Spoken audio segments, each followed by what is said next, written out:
ako nung umuwi ako sa... Sabi mo ay, ayan. Papauli yung asawa di ba? Cute lang sa kasi siyempre si mother, may edad naman na ganyan lang kalalaki dapat at hindi pa dyan nagtatapos. Huwag naman to wala. Hindi, tabi mo lang yan. Pagka pang passion mo yan, tabi mo lang yan. Pero ngayon kasi birthday mo naman, maganda-gandahan ka muna. At yung hikaw mo, piki ito, di ba? Hindi man ito nasasangla. Palitan na natin to. Binilang ko siya ng hikaw na legit talaga siya na gold. Para at least kompleto ka na. Ayan, di ba ang ganda? The design is powerful. Oh, ganda. Nagustuhan mo? Ang ganda. Naganda, sabi ni mother. Ito talaga, Paano pag matagak naman yan? hindi. Maganda yung lock niya. Tunay siya na gold. Paano ba to? Ay, ganyan. Hindi. Teka lang, kasi hindi rin ako marunong maglagay kasi hindi naman kasi ako nag-iikaw.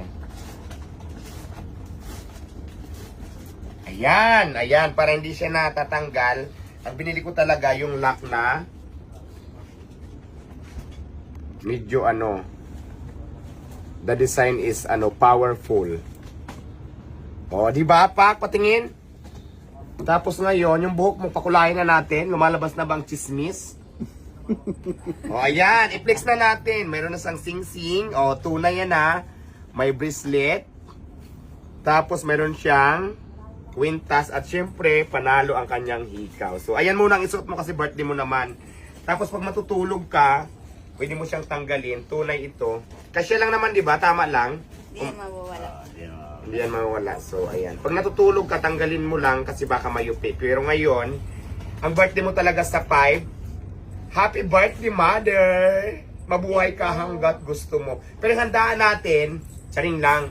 Siyempre si mother, pina-experience naman natin sa kanya para maging masaya siya. Yung ngayon na medyo nakaluwag-luwag naman tayo sa buhay. So, ibigay din natin kay mother yung ikakatuwa na. At bukod dito, syempre, hindi naman si mother nawalan din niya ng budget para sa akin. Kaya lang, yung binibigay ko sa kanya, sabi ko, ibili mo ng mga gusto mo. Ang ginagawa niya, tinatabi niya lang sa wallet niya, tapos binibigay sa mga pamangkin niya, mangingi-hingi kung saan-saan. Pero okay lang yun kasi nga, doon naman siya naging masaya. So, ang birthday mo, pupunta tayo sa swimming sa February 5 sa Batangas tayo. So ayan guys, sana nagustuhan nyo ang video. Pasayahin nyo din ang inyong mga nanay, di ba? Ang mga nanay natin kailangan pinapasayahan natin. So sana ganun din kayo. No haters, lang tayo, just good vibes. Pinapakita ko lang sa inyo, mahalin natin ang ating mga magulang. So yun lang, ingat and God bless po sa ating lahat. Kiss na, kiss. Thank you.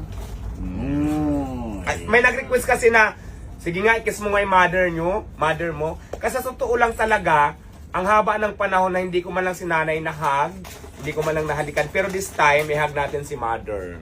Wow. Ayan, di ba? Eh, I love you, Ba't umiiyak ka? mother. Ba't ka umiyak? Huwag kang umiyak. hindi. Good vibes lang tayo. Please like, follow, and share. Ayan, maraming salamat.